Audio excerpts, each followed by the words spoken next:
The movie begins with an introduction to Casey J., a newspaper editor. Casey meets an elderly woman at a restaurant, Sarah Cream, who used to be the only female executive of the London Diamond Corporation back in 1968. Casey wants to include Sarah's success story in her article. Casey curiously asks her how she managed to succeed. That's when Sarah pulls out a rare diamond from her purse and shows it to Casey, saying, "This diamond is extremely precious, and I stole it from the London Diamond Corporation in those days." Next, the story takes us back to 1968, when the London Diamond Corporation used to be the world's biggest diamond company. The diamonds were kept inside a huge locker room, and the code to that locker was known only to a man named Lucas. He would open the lock and remove diamonds from the room with two other men, so the workers in the cutting department could be given diamonds to work on. Laura was a manager in this company. In a board meeting, the company owner, Mr. Stern, announced a man named Peter as the new managing director. Laura was hurt because the promotion she deserved was given to someone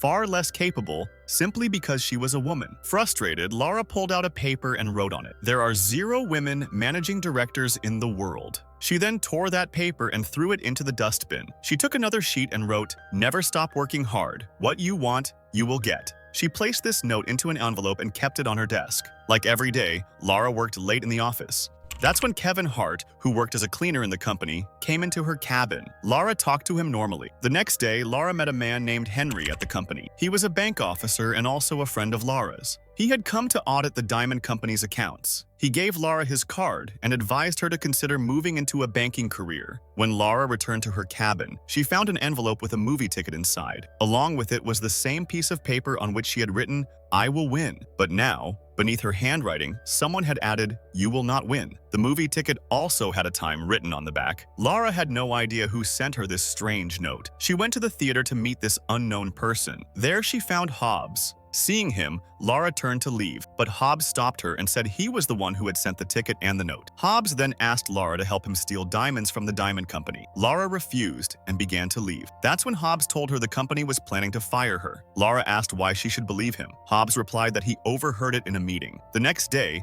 Laura secretly took documents from Mr. Milton's secretary's desk, and from those papers she discovered that she really was going to be fired soon. Heartbroken, Laura wondered what she would do now. As Laura walked out of the company, a diamond suddenly fell near her feet. A man at the reception approached and saw that Laura had hidden multiple diamonds beneath her nails. The security guards grabbed her. Just then, Laura suddenly woke up. It had all been a dream. Later, Laura met Hobbs at a dog race. Laura asked him why he wanted to do this when his wife had been dead for 15 years. Hobbs replied, "So you found out everything about me." He then took Laura to his house, explained his plan, and told her that they must not change their normal routine. Every night at 9 p.m., the doors were locked. When the man tells her that every night at 9 p.m. the doors are locked and no one enters or leaves the building afterward, he explains that only 2 guards remain near the temple downstairs. He says he will use that route to go out. Laura asks what exactly he wants her to do. He explains that she must retrieve the codes from Sir Milton's office because only with those codes can the locker room containing the diamonds be opened. Hobbs then explains that the diamonds are all stored in the locker room, and every evening when he begins his cleaning on the floor below, he goes up to the next floor as well. He stays there for a few hours to finish his cleaning work. During that time, he is the only one on that floor. That includes the area right outside the locker room where all the diamonds are kept. He says he has worked there for 14 years, but he has never opened the locker room because it cannot be opened without the code. The code changes frequently, and only 2 people know it: Mr. U-Turn,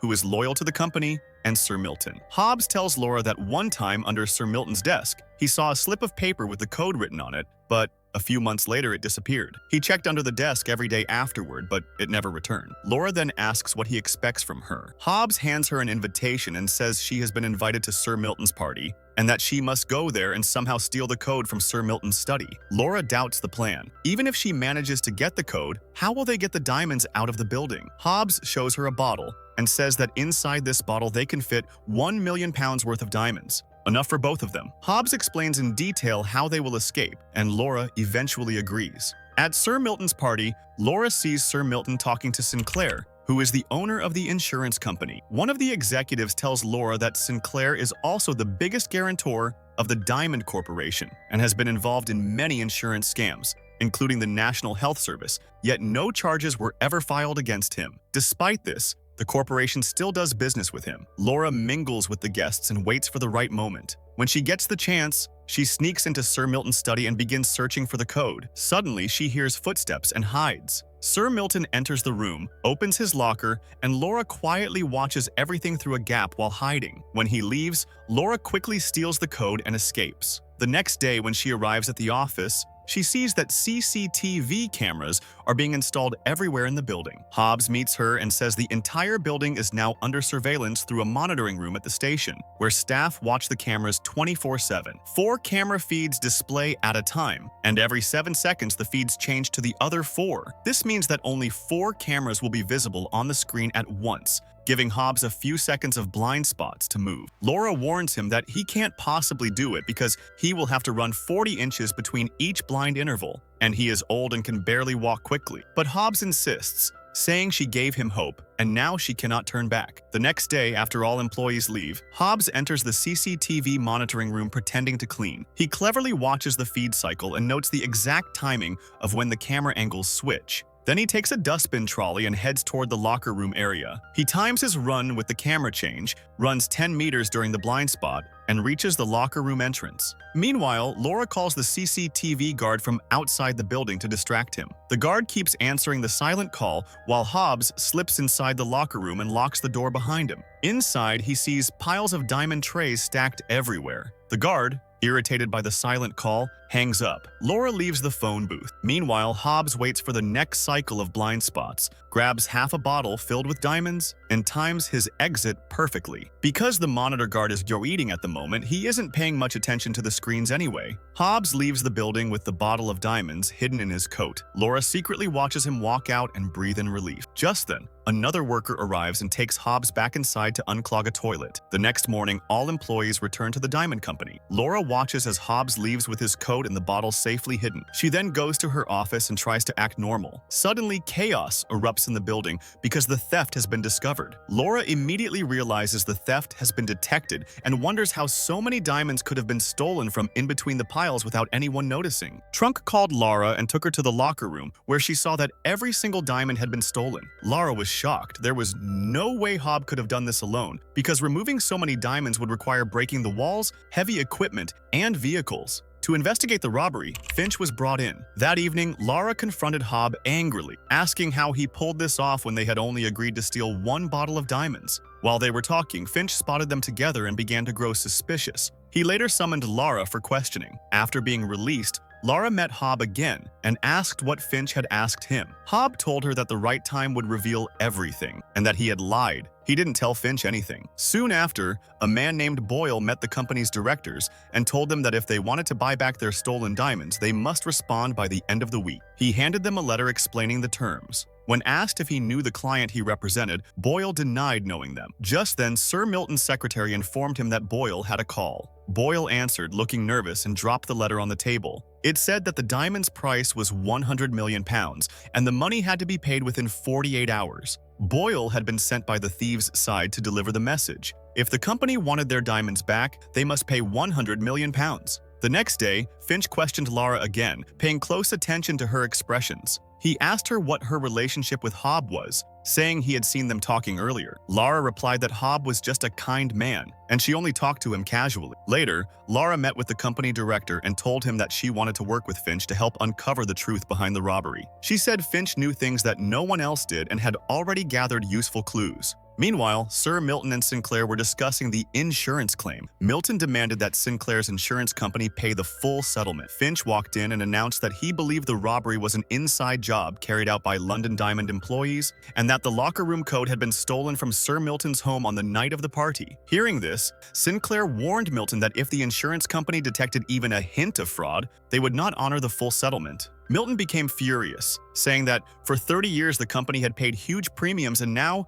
expected a return. He threatened that if the insurance company refused to help, he would ruin them. Later, Laura met Hobbs again and asked how he managed everything and what he planned to do next. Hobbs said he was thinking of selling the diamonds. Laura warned him that in this world, nobody except London Diamond Corporation could buy such marked diamonds. If he didn't reveal the truth, he would end up in prison because Finch was getting close to uncovering everything. Hobbs said they could demand money in exchange for returning the diamonds. If the payment came through, they would have to hand the diamonds back, either to the company or to their insurance provider. Finch later took Laura's fingerprints and questioned Hobb again, asking how long he had worked near the locker room. At that moment, a man whispered something to Finch, prompting him to leave immediately. A colleague then showed Finch a photograph of Laura and Hobb together at the dog race, confirming Finch's suspicions. Finch confronted Laura again, demanding to know how she committed the robbery, who her partner was, and how she smuggled out so many diamonds. Laura insisted she wasn't smart enough to steal that many jewels. Finch countered by showing her the photo of them at the dog race.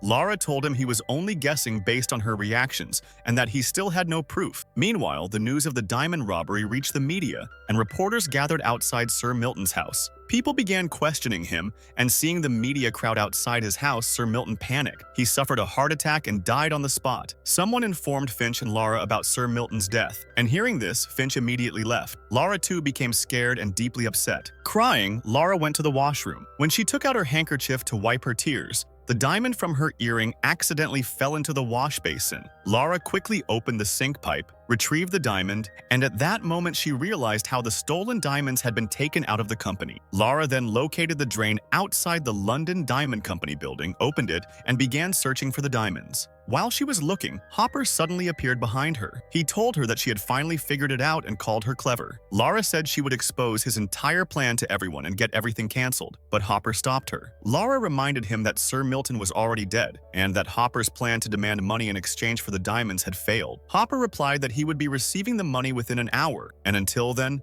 no one was allowed to leave. Laura tried escaping by shining a torch and running ahead, but she slipped and fell. There, she noticed a diamond lying on the ground and quickly hid it with her. Hopper came closer and said he had already told her how his wife died. Laura replied, "She died of cancer." Hopper said the cancer was treatable. They even found out early, but they didn't have money for private treatment. He explained that the insurance company told him to wait for his turn to get medical approval, and only then would his wife be admitted. Hopper even went to the insurance chairman, Sinclair, but he refused to help, claiming her case was not an emergency. When Hopper's wife was finally admitted, it was too late. The cancer had spread, and she died. Hopper revealed that Sinclair was the biggest beneficiary of private health schemes and had used public money to profit while committing several scams. Laura replied that Sinclair himself would have to pay the insurance compensation to London Diamond. She questioned Hopper. Was he really planning all of this for 15 years just to take revenge? Hopper said yes, he truly loved his wife. Meanwhile, the company officials and Sinclair's son confronted Sinclair.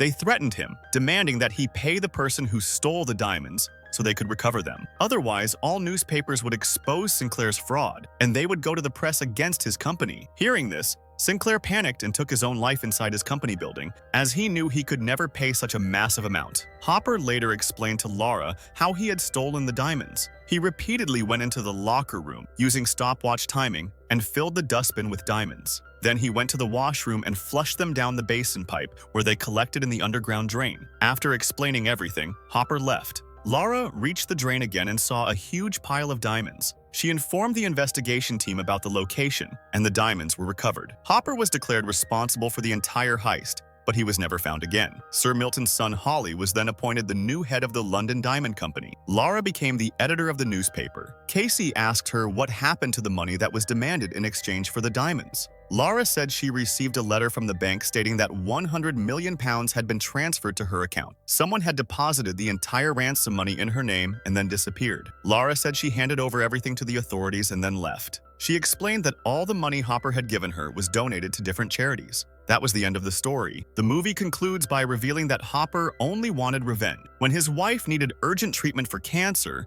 Sinclair's fraud in the insurance sector prevented her from being admitted in time, causing her death. Since Sinclair handled the insurance for London Diamond, Hopper planned the heist so that Sinclair would be forced to pay the entire insurance amount to the company. This would destroy Sinclair financially, his ultimate revenge. So friends, how was your experience watching this breakdown? Let me know your thoughts in the comments below. If you enjoyed the video, don't forget to like, share, and subscribe. Let's aim for 500 likes on this one. Your support truly motivates me to bring more amazing movie explanations for you. See you in the next video. Peace out.